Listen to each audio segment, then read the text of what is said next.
Welcome back. Today we're going to make chili con carne. It's a really simple recipe, and that's what I want to show you, how easy it can be to make a really delicious meal. This is a really basic version. It's just chili and meat essentially, and that's the original recipe. Chili con carne literally meant chili and meat. So we're going to start with some beef. We at Market like our pork, so we're also going to add some pork, as well as bacon, because, well, bacon makes things better. It's going to add that salt, and in fact, we're not going to add any other salt at all. The other part of chili that makes it really special is obviously the spices.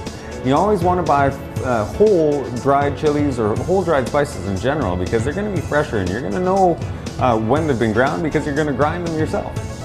We have black pepper, smoked paprika, an ancho poblano mix, some chipotle, and then finished with just a little bit of toasted cumin.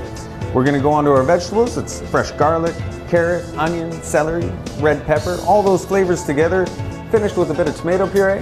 We're going to let that cook at a low temperature for a long time, and we're going to end up with a big, bold, beautiful chili. All right, let's move over to the stove and we'll get cooking. All right, so here we go. I've got my pan on. It's about a medium heat. I've added a little bit of oil so I can start rendering my bacon. So we'll just add this in. And we can get that going. We just want to start the pan with a little bit of oil so that none of the meat actually sticks to the pan. We can coat the bottom like this, and we'll let that cook out for just a minute. The next step is that we're going to add our onions and our garlic. And the smell of onions and bacon together is awesome. Basically, the bacon, onions, and we'll add the garlic as well.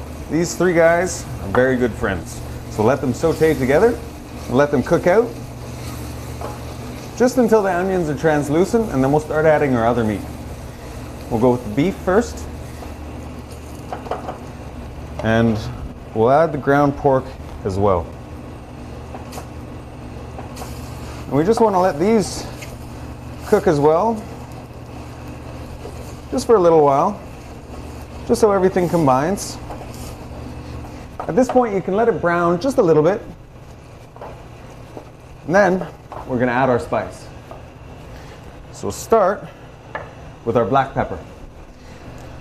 So next is our smoked paprika, chili number 1, and chili number 2. Fresh cumin. We're going to give that a good stir. Want to make sure everything's well combined, that all the spice is incorporated. There isn't any blank spots. And once it's all combined, we can start adding our vegetables. So we'll add our carrot now. There we go. We'll add our celery. And then we'll add our red pepper. And the reason I add the vegetables after I add the meat and the spice is because we want that meat to brown slightly, and with all the liquid from the vegetables, it wouldn't do that. It would steam more than brown. So we'll just incorporate everything now and have all those flavors melding together, and then we'll add our tomato puree. So we've added our first amount, mix that in, now we'll add the rest.